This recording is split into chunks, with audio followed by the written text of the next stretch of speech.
Okay, so everybody loves my tamales. They are absolutely amazing. So I'm having my son video this really quick and see if we can get this done in a couple minutes. Anyway, these are the tamales I made a couple days ago. The first thing you want to do when you start making your tamales is you want to get a bowl of hot water and you want to put the corn husks in here, and they need at least a half an hour to soften up. That makes them really, really easy for you to fill and roll. We've got green chili that we made on Saturday, so that's done and ready to go. Feel free to use leftovers, red or green. You can even make tamales with desserts, an apple filling or a peach filling, however you like them. Just make really good masa, stuff them whatever you want, roll them, and they're delicious. I got this pan from King Soopers for $24 last week.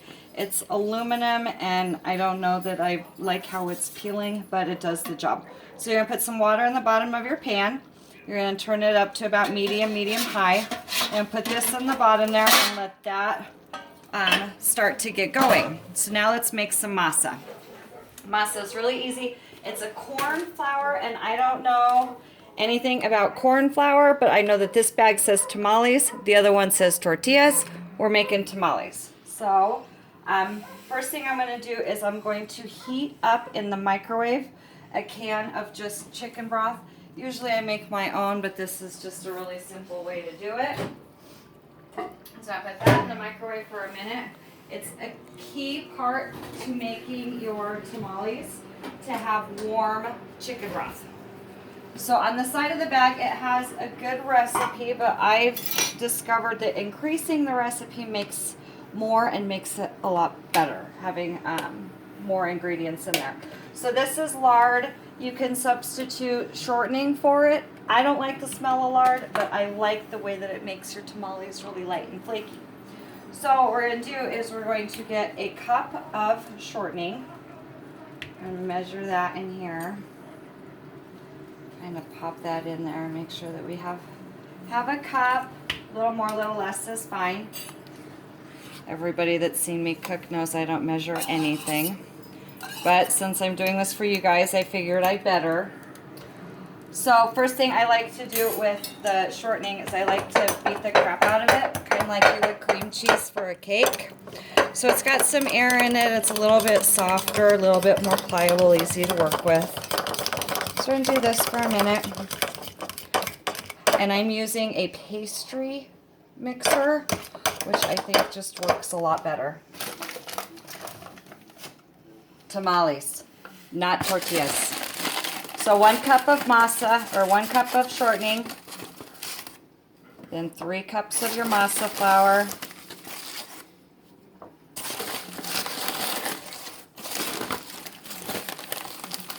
and like I said, it has the quantities on the side of the bag here. 2 cups of masa to 2/3 cup of vegetable shortening or lard. So I did 3 cups of masa and 1 cup of lard.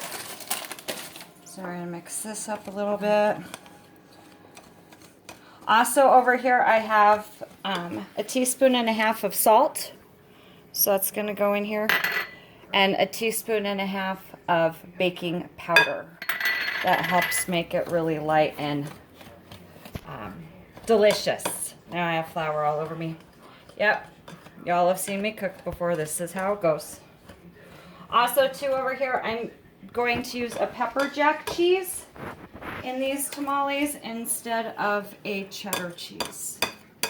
You don't have to put cheese in there unless you want to. Okay, so now that's kind of incorporated a little bit. I'm going to get our chicken broth. And we're going to pour this in here a little bit at a time.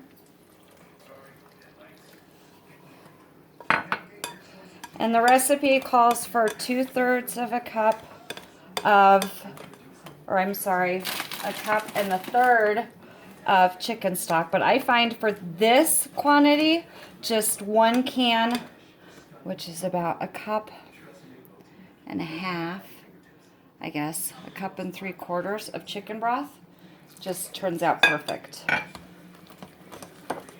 So as soon as my son publishes this to YouTube, we'll figure out how to put the ingredients in the comments. Okay, so now it's really starting to become really doughy. The wetter it is, the lighter it is, but if you get it too wet, then it's just going to fall apart, and you don't want that. And if you don't put enough liquid in it, then they're going to be dry, and you don't want that either. So that, my friends, is perfect masa dough. Okay? So we'll put all of this over to the side. Y'all know me, I do dishes after. Let me grab a plate. And I have a fork. So now I'm going to assemble our tamales. Tamales are really, really easy to make. They're just time consuming. But as you guys see here, I'm doing it pretty quick.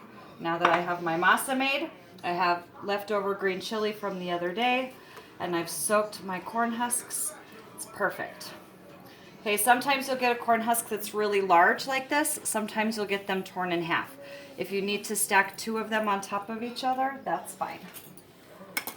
So I'm going to take some masa. I'm going to put it on the tortilla husk.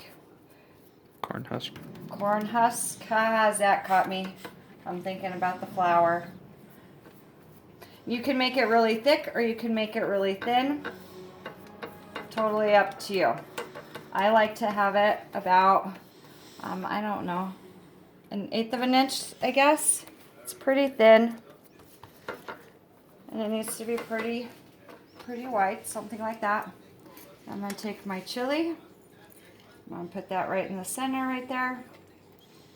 That's just shortening from the lard.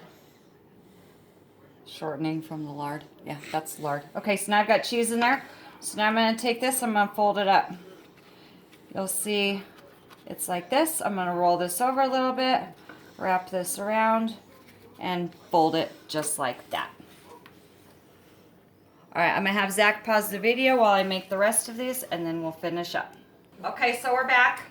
The recipe that I just gave you guys that I'll put in the comments below makes 12 tamales. I'm going to make a 13th one, but I wanted to take an extra second and show you that no 2 corn husks are the same. They're not all alike. So if you run into some in the bottom of your batch, just make a large one out of 2. So we're just going to lay them there next to each other. We're going to take our last little bit of dough here. We're going to flatten that out. I was going to clean up my mess and hide it from you guys, but because I'm going to make another batch, since I have lots more green chili left over from this weekend, I'm just going to reuse the same dishes. So we're going to spread that out there just like that. I'm going to add some of the thicker parts of our green chili in the middle here. Some cheese. And then as we fold this, you're going to see that second half on the back, but that's okay. So we're going to fold this here. We're going to roll this over. We're going to fold this. And this is the back side to that second one. It's fine, just leave it like that, because then you're just going to fold this over the top. And then you have your tamale fold. Okay, so we're going to bring them over here. We're going to put them in our fancy new steamer. Careful, I grabbed this the other day and threw it across the room. It gets really hot. So now you can see we've just got steam. The water is just below the rack there. So now I'm just going to grab these and lean them against the side wall here.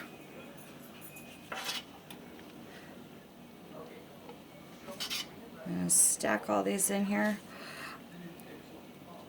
I don't think steaming tamales in a pan like this, you can do it for too long. Unless, of course, you leave it in here for a day and then you catch the house on fire, and we don't want that. So don't do that.